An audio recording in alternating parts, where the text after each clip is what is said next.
mensual que propone mantener la Sociedad Endocrino de Tucumán, vengo a traerles la actualización del tratamiento de la tirotoxicosis que salió publicada en la revista de RAEM a mediados de este año.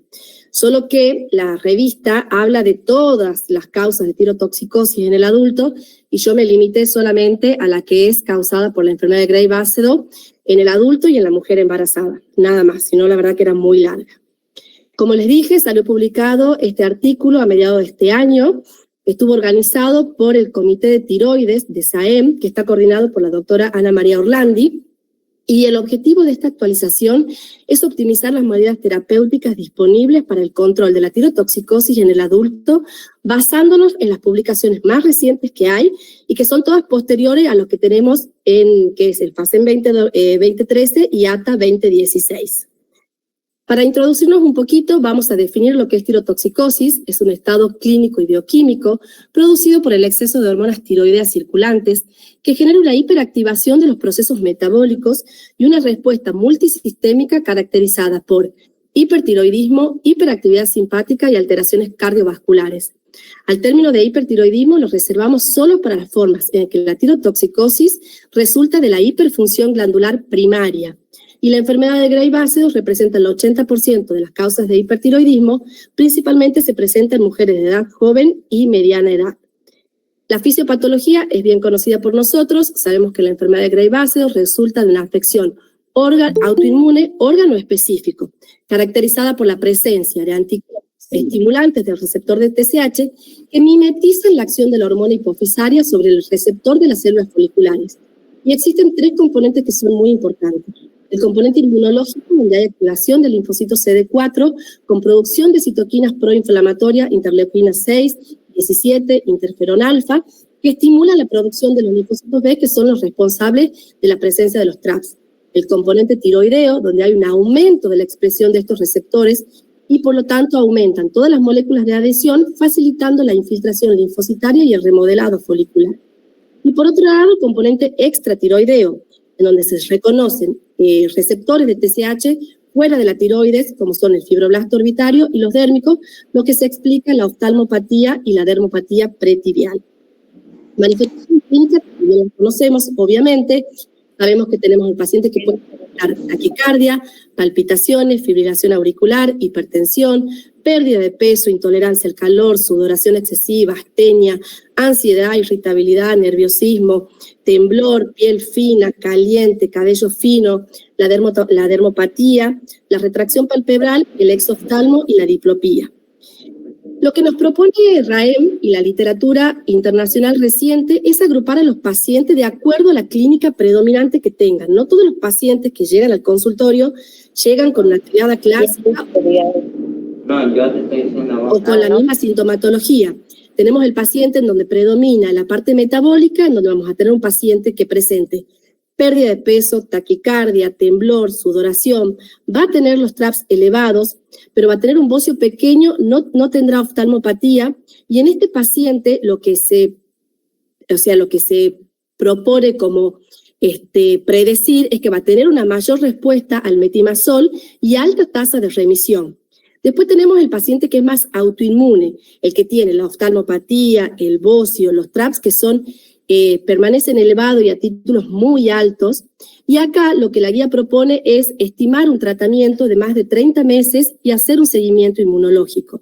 Y tendremos el paciente que tiene un componente mixto, en donde hay una combinación de ambos, con persistencia de TRAPs. El paciente va a tener frecuentes recaídas post-tratamiento con drogas, y este es el tipo de paciente que por ahí solemos tener un tratamiento más radical. El diagnóstico bioquímico, también lo conocemos obviamente, tenemos que pedir un perfil hormonal con una TSH sérica donde la vamos a tener suprimida o indetectable, pedir hormonas periféricas como T4 y T3, los TRAPs que están positivos en el 95% de los casos, y como imágenes tenemos la ecografía, el Doppler, en donde en el Doppler vamos a tener este patrón en llamas o en infierno, con aumento de toda la vascularidad de la glándula, y el centellograma, en donde la mayoría de las veces tenemos una captación difusa y aumentada. Fundamental hacer el tratamiento diferencial de la enfermedad de Graves con otras causas de tirotoxicosis como es la tiroiditis subaguda, en donde acá tenemos una captación baja, una acelerada y el dolor cervical. La tiroiditis postparto, en donde obviamente va a haber la historia de un embarazo y de un parto reciente, el hipertiroidismo por amiodarona, donde hay una captación baja, y T4 desproporcionalmente elevada, y el adenoma tóxico, en donde podemos llegar a tener un nódulo palpable y una captación nodular focal, ya no es difusa como la enfermedad de Graves. Entonces, ¿qué nos propone la guía de RAEM? Sugiere que hagamos un control cada 6 a 8 semanas al inicio y luego cada 3 o 4 meses. Y lo que RAEM incorpora de nuevo es hacer una monitorización longitudinal de los TRAPS, incluso durante la remisión para predecir recaídas. Entonces nosotros hacemos la evaluación del paciente con todos los síntomas y signos que le dije, hacemos el perfil hormonal, dosamos los TRAPS, RAEM propone hacerlo cada 6 a 12 meses. Si el paciente es candidato a usar drogas, tenemos que tener el monitoreo de la seguridad de las drogas y una evaluación ocular anual, especialmente en pacientes que fuman.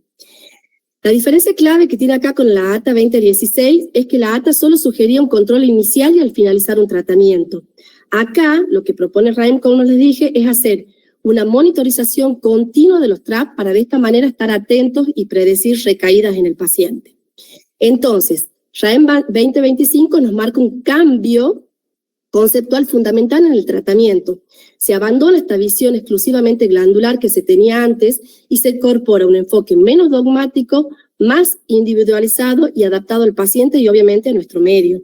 Entonces, allá en el 2016 con ATA, que era la visión glandular tradicional y tenía como objetivo primario normalizar la bioquímica.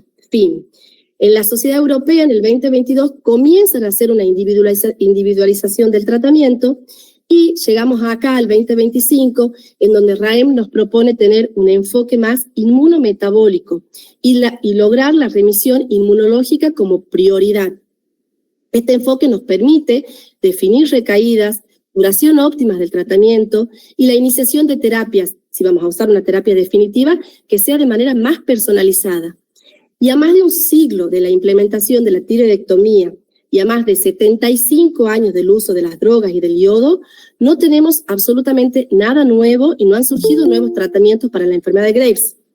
Y ninguna de las modalidades que contamos sabemos que está dirigida al tratamiento etiológico de la enfermedad. Entonces, los tratamientos considerados definitivos, como el yodo y la tiroidectomía, si bien son eficaces para revertir el hipertiroidismo, nos inducen a un hipotiroidismo permanente en donde el paciente va a necesitar continuamente estar sustituido y con controles de por vida. Y el tratamiento tradicional arbitrario de 12 a 18 meses con metimazol, si bien logra en la mayoría de los pacientes normalizar las hormonas tiroideas, al suspenderlo se ha visto que más del 50% vuelve a recaer. Por lo tanto, la elección del tratamiento seguro y efectivo sigue siendo un gran desafío para todos nosotros. ¿Qué factores vamos a tener en cuenta antes de iniciar un tratamiento? Primero, el riesgo de complicaciones agudas que tenga nuestro paciente. La edad, las comorbilidades, embarazo o potencial embarazo, el hábito tabáquico, las manifestaciones extratiroideas que tenga, las preferencias que tenga nuestro paciente, el factor socioeconómico, la adherencia del paciente y obviamente la pericia del cirujano. Lo que nos marca la guía es que últimamente se vienen observando cambios en las formas de presentación de la enfermedad de Graves, sobre todo en el fenotipo clínico y bioquímico. Se vio que si bien, obviamente que hay todavía enfermedad de Graves, pero se ve que es de menor severidad y también una menor incidencia. La guía no marca cuál es la causa de que esto que esté cambiando, pero se cree que es por la iodoprofilaxis, la restricción que existe por ley para el tabaco, la mayor suplementación que tenemos de micronutrientes y un diagnóstico y tratamiento más temprano.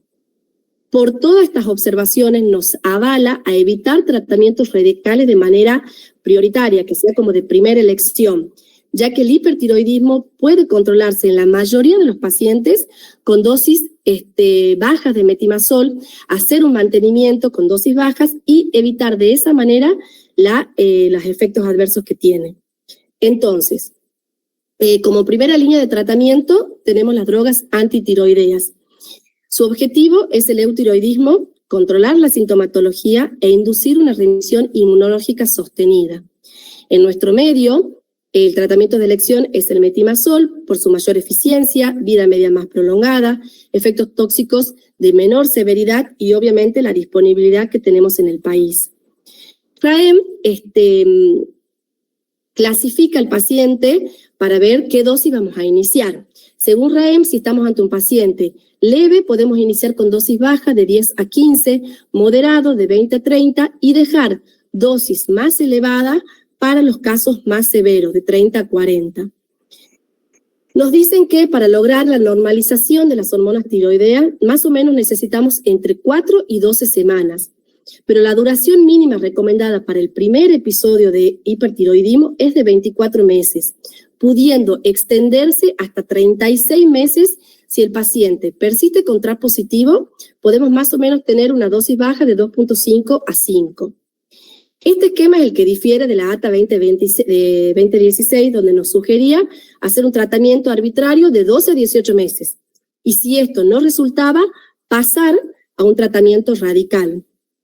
Entonces, para las recurrencias, si tenemos recurrencias posterior a un ciclo de drogas antitiroideas, lo que se prefiere como tratamiento es el iodo. Entonces, sabemos que el responsable del hipertiroidismo son los TRAPs y la tendencia de los niveles en el tiempo es lo que nos va a dar la pauta de los diferentes pacientes que vamos a tener y de qué paciente nos vamos a enfrentar para ver qué chance de remisión tiene con las drogas. Se han descrito 3 patrones de los TRAPs en pacientes que han sido tratados de manera prolongada con drogas. Existe un 20% de los pacientes en que los TRAPs no van a descender nunca. Y de esos solamente un quinto va a lograr la remisión. El otro 40% de los pacientes se ha visto que tienen fluctuaciones a lo largo de los años y menos de la mitad de ellos va a lograr remisión. El otro 40% es el paciente que nos gusta, en donde va a haber un declive temprano y persistente de los TRAP por más de 5 años, y de ellos solamente 1 de cada 9 va a recurrir en la enfermedad.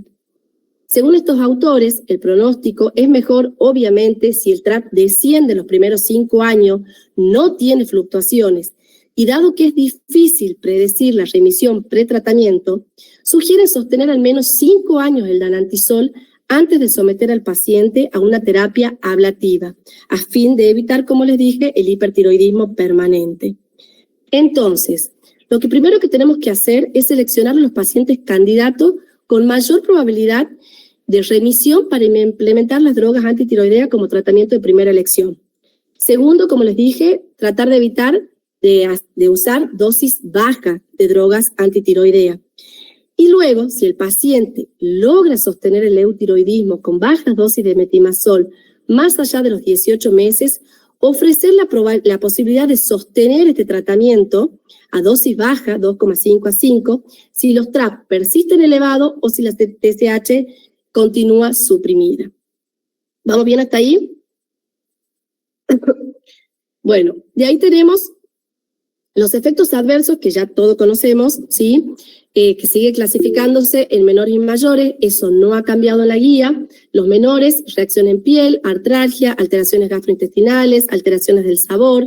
Las mayores, poliartritis, agranulocitosis, anemia, vasculitis, hepatitis y colestasis. Por suerte, todas las reacciones adversas son de muy baja frecuencia. Lo que propone la guía es dar a conocer los nuevos efectos adversos que se han visto, que no son muchos, ni hay mucha cantidad, pero sí propone que estemos atentos y los conozcamos. La artritis es una de ellas. En el 2020 se publicó un caso de artritis a los 20 días de haber iniciado una dosis alta de metimazol. El cuadro lo llamaron síndrome de artritis antitiroidea y estuvo caracterizado por dolor, edema de manos, rodillas, tobillo, fiebre, limitación de los movimientos y todos los parámetros del laboratorio estaban normales.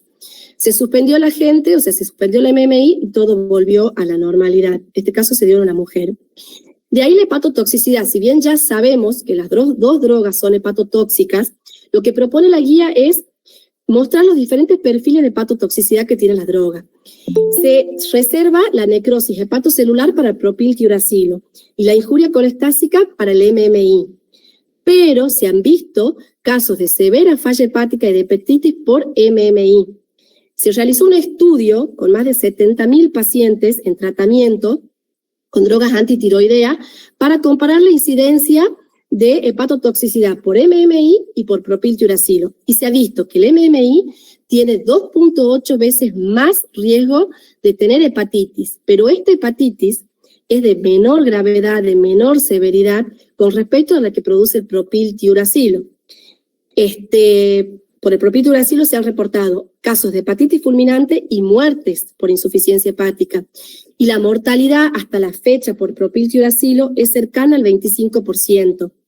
Hasta la fecha, lo que dice la guía es que no hay causas de muertes por MMI reportadas.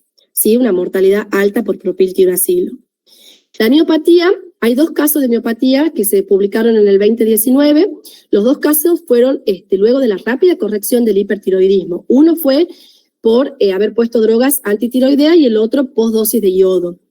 En los 2 casos revirtió, uno con la sustitución hormonal y el otro luego de haber sacado el fármaco antitiroideo. Y se caracterizó por fatiga, mialgia y elevación de CPK. Otra de las causas raras, pero que están descritas, se publicó en el 2019, es un caso de neumonía en una mujer que ya venía medicada con MMI por un hipertiroidismo. La mujer tuvo una recaída, se le puso el propiltiuracilo y luego de varios meses comenzó con un cuadro de neumonía, que fue suspendido el fármaco, se agregó metilprednisolona y todo volvió a la normalidad luego de 4 semanas.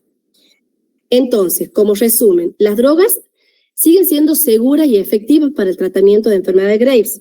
Si bien los efectos adversos tradicionales conocidos son en la mayoría todos reversibles con la suspensión de los mismos, es necesario que conozcamos los efectos menos adversos reportados en los últimos años. La opinión de expertos que dice que si ya tenemos una reacción adversa con un fármaco, no rotar al otro, porque se han visto reacciones cruzadas.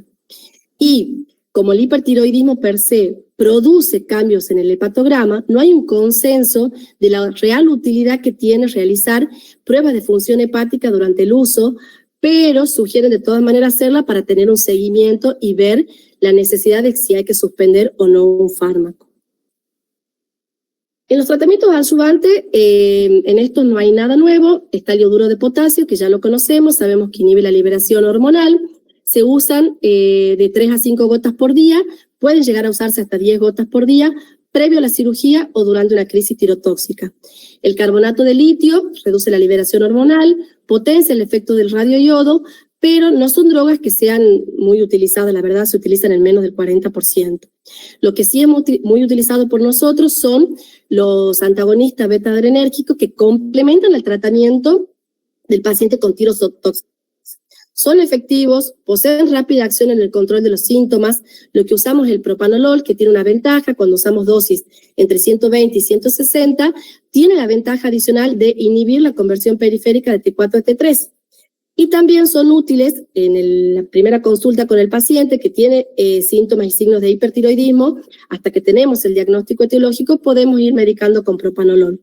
Una dosis habitual que sugiere la guía es de 80 miligramos y una dosis máxima reservada para las crisis graves hasta 360 miligramos de propanolol por día. Los glucocorticoides solamente están sugeridos e indicados para las crisis graves, reduce la secreción hormonal y la conversión periférica de T4 a T3.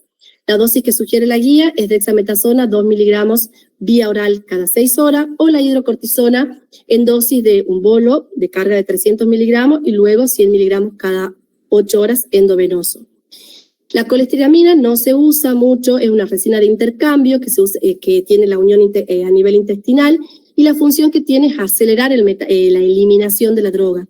Es bien tolerada y se usa generalmente en la tormenta tiroidea. La plasmaféresis, obviamente, reservado para casos de tirotoxicosis grave, refractarias, a tratamiento convencional, y el objetivo es remover toda la hormona circulante. Lo que yo no sabía, que a mí sí me ha causado curiosidad, que está buenísima, es el suplemento con L-carnitina. La L-carnitina es una amina cuaternaria que se encuentra en los fluidos biológicos y tejidos de mamíferos, donde juega un rol importante en el metabolismo energético. Específicamente en el paciente con hipertiroidismo, es capaz de contrarrestar los cambios impulsados por las hormonas tiroideas. Lo que hace la L-carnitina es inhibir la entrada de la T3 al núcleo celular. Por ende, ahí explica el antagonismo periférico que tiene y no tiene acción inhibitoria a nivel central. No tiene toxicidad, teratogenicidad, contraindicaciones, interacciones con otros fármacos ni efectos secundarios importantes. Además, el hipertiroidismo per se ya empobrece los depósitos de L-carnitina a nivel tisular, creando una verdadera deficiencia secundaria. Por lo tanto, suplementar a nuestros pacientes con L-carnitina tiene una doble función. Por un lado, reponer los depósitos tisulares y por el otro, contrarrestar esta acción que decíamos a nivel periférico de las hormonas aumentadas. Y lo que está bueno también es que si suplementamos a los pacientes con L-carnitina, podemos usar dosis más bajas de drogas antitiroideas, como se recomienda en el embarazo y en la lactancia. La L-carnitina atraviesa la barrera placentaria, carece de toxicidad fetal, lo que sería una alternativa válida para tratar la tirotoxicosis a nivel fetal. En cuanto al selenio, el selenio sabemos que es un micronutriente que está involucrado en evitar el daño causado por productos reactivos de la actividad celular normal. Tiene además importante acción en la función inmune y en el metabolismo tiroideo. La glándula tiroidea es el órgano con más concentración de selenio por gramo de tejido. Se pregunta la guía, ¿el déficit de selenio es un factor de riesgo para la disfunción tiroidea? Y nos dice que debe ser considerado como un factor de riesgo establecido para bocio, nódulos tiroideos, hipotiroidismo subclínico y clínico y tiroiditis autoinmune. Pero el rol en todo lo que es enfermedad de Graves e hipertiroidismo aún no está definido. Y se pregunta también si es útil la suplementación de selenio en la disfunción tiroidea. En el 2017 se publicaron estudios en donde se evaluó la suplementación con selenio y concluyeron que en pacientes con tiroiditis de Hashimoto, el uso de selenio se asoció a una disminución de los TRAPS y a una disminución de la ecogenicidad, así también como una mejoría en la calidad de vida. Se publicó un metaanálisis donde la conclusión fue que la suplementación de selenio en pacientes con tiroiditis de Hashimoto, sin tratamiento con levotiroxina, disminuye los niveles de TSH, disminuye los niveles de anti-TPO, pero no tiene cambio a nivel periférico en las hormonas, ni en los títulos de ATG, ni en el volumen tiroideo. Sin embargo, como les dije, a nivel del hipertiroidismo todavía no hay nada concreto, pero se hizo un estudio randomizado en donde sí disminuyó los valores de T4, mejoró la calidad de vida, pero el paciente tenía selenio, vitamina D y metimazol y estuvo medicado por 180 días. El último metaanálisis que está publicado incluye 10 ensayos, casi 800 pacientes, y sugiere que la suplementación con selenio podría lograr la mejoría del hipertiroidismo entre los 3 y los 6 meses y un descenso de los TRAPS a los 6 meses, pero que no hay un beneficio mayor por si lo usamos por más de 9 meses. Aún cuando no hay fuerte evidencia de que los beneficios de la suplementación con selenio en el hipertiroidismo sean beneficiosos, es razonable asegurar una adecuada ingesta del mismo y evitar la deficiencia. La dosis que sugiere la guía es no sobrepasar los 200 microgramos día. Reacciones adversas del selenio: molestias gastrointestinales, alopecia, trastornos unguiales, riesgo incrementado de cáncer de próstata, de diabetes y de carcinoma de células escamosas. Escúchame, Angie, ¿Sí? Angie, te hago una pregunta, pero yo digo, si el paciente no está deficitario de selenio, Sí. o sea, en los metaanálisis, en los trabajos, clasificaban los pacientes con déficit de selenio. Dice que si no hay déficit de selenio no hay que medicar. Está bien. No avalan la suplementación a todos los pacientes. Bien. No es como una cosa... Solo si comprobás el déficit. El déficit de selenio, exactamente. Y sí. lo mismo para la tiroiditis y con los anti-TPO. Exactamente, sí. Bien. Sí, es más, ellos dicen ahí en la guía como evitar el uso masivo del selenio. Perfecto, muchas gracias. Bien, en cuanto a los nuevos horizontes, o sea, los nuevos tratamientos para la enfermedad de Graves, todos tienen el pie en la fisiopatología y en la inmunología, pero no hay nada de lo que está acá, está todo en fase experimental, no hay nada que todavía esté validado en eficiencia y seguridad, y son el micofenolato, drogas inmunosupresoras, la terapia dirigida contra los linfocitos B, o sea, el TRAPS, anticuerpos monoclonales, y hay también estudios que tienen como objetivo el complejo TRAPS receptor, pero bueno, como les digo, todavía nada de esto está desarrollado en la guía y todo es como en fase experimental. Como segunda instancia tenemos el tratamiento con el yodo. Sabemos que se administra por vía oral, en una dosis única generalmente, de forma líquida y en cápsula o cápsula. Puede ser elegido como primera o segunda línea de tratamiento según la preferencia del paciente, la experiencia que tenga el médico tratante y las características y deseos de cada paciente. Las ventajas que tenemos con el yodo es que logramos un tratamiento definitivo del hipertiroidismo en la gran mayoría de los casos, evitamos la cirugía y evitamos los efectos adversos que tengan las drogas. Contraindicaciones, embarazo, lactancia, pacientes que no puedan cumplir con las normas de bioseguridad para el aislamiento y la coexistencia o sospecha de cáncer de tiroides. Las indicaciones para realizar yodo, tenemos reacciones adversas severas o mayores a las drogas, recidiva del hipertiroidismo, incumplimiento del paciente para realizar de manera ordenada un tratamiento con drogas, pacientes que deseen una rápida resolución del hipertiroidismo y no tengan acceso a cirujanos experimentados, pacientes con contraindicaciones a las drogas o pacientes que no respondan a drogas antitiroideas. También evaluar las comorbilidades que tenga el paciente, como la parálisis periódica hipocalémica, la insuficiencia cardíaca derecha, la congestiva y la hipertensión pulmonar. ¿Qué hacemos si al paciente le damos una dosis de yodo y vuelve a tener su cuadro de hipertiroidismo? La guía dice que puede hacerse un segundo tratamiento con yodo si han pasado más de 6 meses.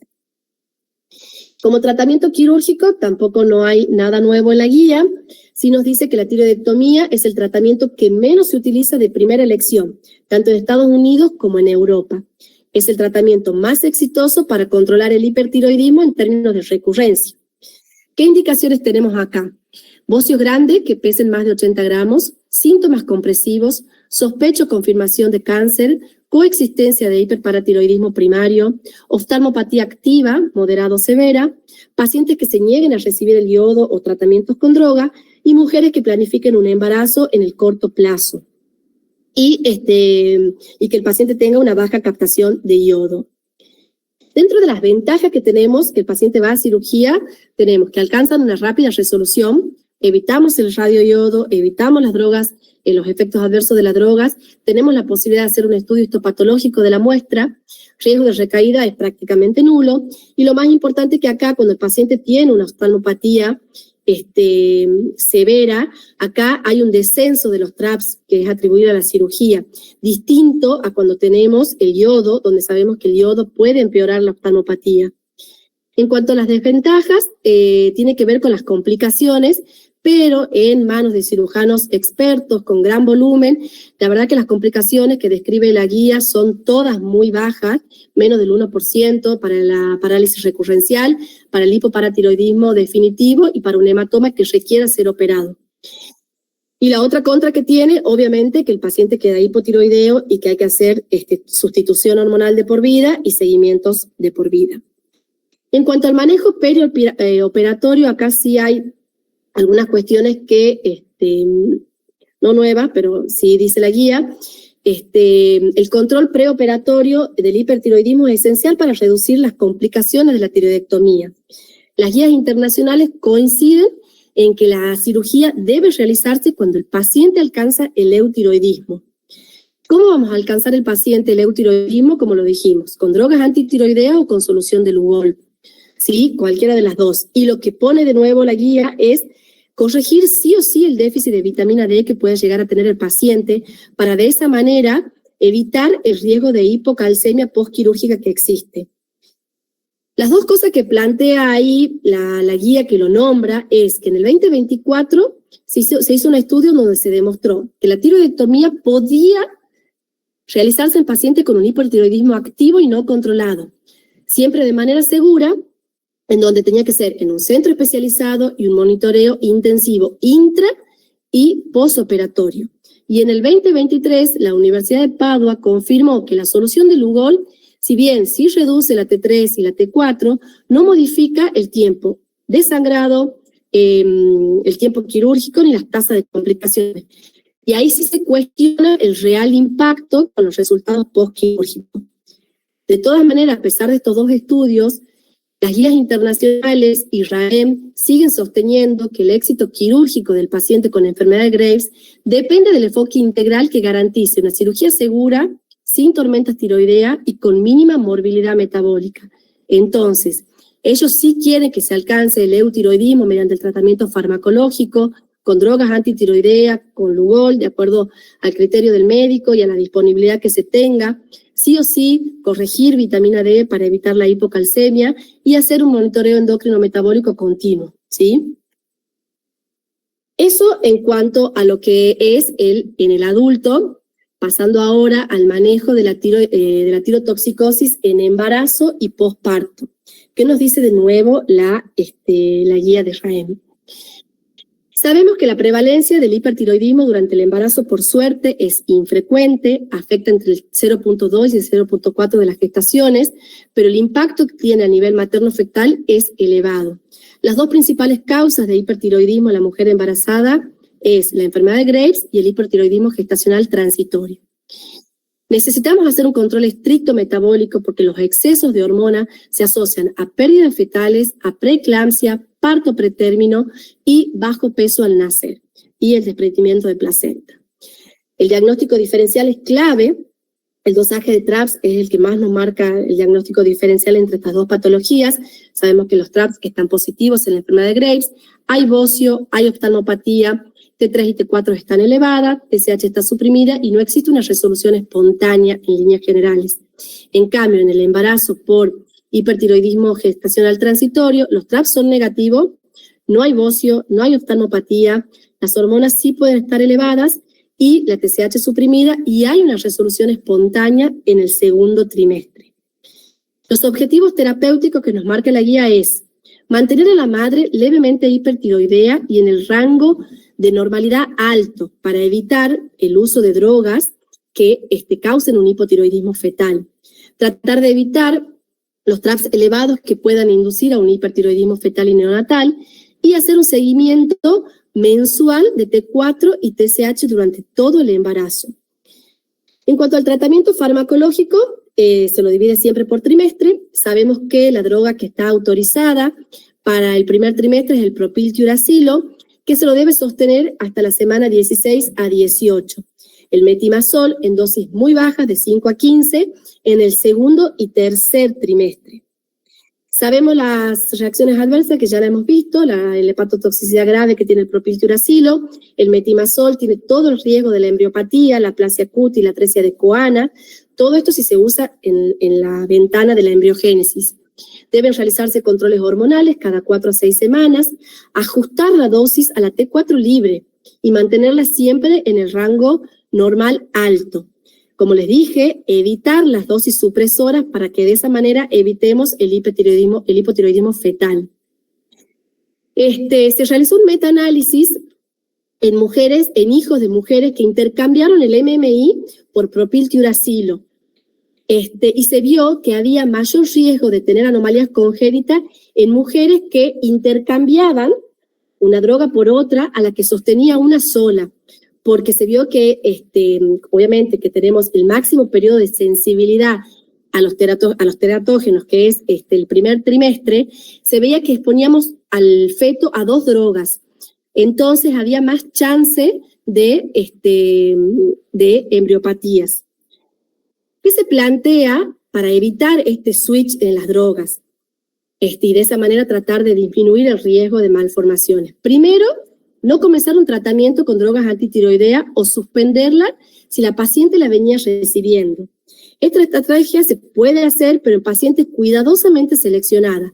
Primero, que tengan un hipertiroidismo leve, que se encuentren eutiroideas con dosis muy bajitas de drogas antitiroideas, que los TRAPS sean positivos, pero a títulos muy bajitos, que no tengan oftalmopatía y que al menos vengan medicadas 6 meses previo al embarazo. En estas pacientes tenemos que hacer función tiroidea cada semana o cada 2 semanas durante el primer trimestre para evaluar si la paciente puede continuar sin drogas. Lo otro que propone la guía para evitar estos efectos y este switch que hablábamos es rotar el MMI por directamente iodouro de potasio. Se ha hecho un estudio muy grande en Japón, no me acuerdo la verdad la cantidad de pacientes, pero eran un montonazo, en donde se vio que rotar del MMI al iodouro de potasio ha reducido del 4% al 1% las probabilidades de tener malformaciones. El problema es que Japón es una población que tiene mucho consumo de potasio. Entonces, estos números no eran extrapolables a nuestra población. Por eso, el Hospital Durán actualmente esto lo motivó, está haciendo una experiencia, la verdad que tiene re poquitas pacientes, solamente tiene 6, pero están haciendo esto, rotar el MMI a iodouro de potasio entre la semana 4 y 7. Se está dando la solución de Lugol más o menos entre 3 a 5 gotas por día hasta la finalización del primer trimestre. De las 6 pacientes, abandonó una, o sea que tienen 5, hasta lo que está publicada la guía, en seguimiento. Concluyeron que ninguna de las pacientes presentó fenómeno de escape previo a la semana 12. Las 5 pacientes requirieron reiniciar el MMI ya en el segundo trimestre. Y aún con un número muy limitado de casos, el iodouro de potasio administrado en las primeras 12 semanas demostró ser efectivo y seguro. Y ante la falta de propiltiuracilo que tenemos en nuestro país, esta opción terapéutica constituye una alternativa válida para las pacientes para disminuir rápidamente los niveles de T4 libre, con el objetivo, obviamente, de disminuir esta exposición a teratógenos al feto. Como tratamientos complementarios, tenemos el propanolol, de 10 a 20 miligramos, una dosis un poco más baja. La tiroidectomía, si la paciente lo requiere, tiene que ser en el segundo trimestre, entre la semana 16 y 24, y solo indicado en pacientes que tengan intolerancia a las drogas, efectos adversos severos y falta de control con mínimas dosis seguro. Y obviamente el radioiodo está contraindicado en el embarazo. En cuanto al manejo del feto y del recién nacido, solamente 2 palabras. Saber que si los TRAS maternos están muy elevados, 3 veces por el límite superior, hay que controlar la función tiroidea desde la semana 22. La controlamos con ecografía, donde podemos tener un bocio, frecuencia cardíaca aumentada en el feto, restricción de crecimiento, adelanto de la edad ósea, taquicardia, oligopolidramnio y la craniosinostosis. Durante la gestación, si existe el hipertiroidismo fetal, podemos tratar a la madre con bajas dosis de metimazol. Acordarse siempre de lo que les dije del suplemento de la L-carnitina, que nos puede ayudar a usar menos dosis de metimazol durante el embarazo. 48 a 72 horas postparto tenemos que hacer un control del eje tiroideo fetal. En el manejo postparto tenemos alto riesgo de recaída, sí, hay que controlarlo entre los 3 a 6 meses postparto. Hay que hacer el diagnóstico diferencial porque la paciente puede tener una tiroiditis también postparto. Asegurar una lactancia con dosis bajas de metimazol, menos de 20 miligramos, podemos dar una lactancia segura, y hacer la medición de los TRAPS 3 meses posterior al parto. RAEM establece un manejo integral, dinámico y seguro del hipertiroidismo en el embarazo y en el posparto. Debemos tener un control materno óptimo, mantener el control materno con drogas, pero sin inducir el hipotiroidismo fetal, mediante la menor dosis de droga que se pueda utilizar. No tenemos el propiltiuracilo, pero está el protocolo de cambio, a la semana 16, rotarlo, y entre la semana 16 y 18. Si no contamos con esto, acordarse del iodouro de potasio en el primer trimestre. Hacer una vigilancia inmunológica, donde evaluamos los TRAP como predictor de riesgo fetal y neonatal, con un seguimiento continuo de la madre y del hijo. Advertirle a las madres que si tienen un valor 3 veces normal de los TRAP, puede que haya riesgo de hipertiroidismo fetal.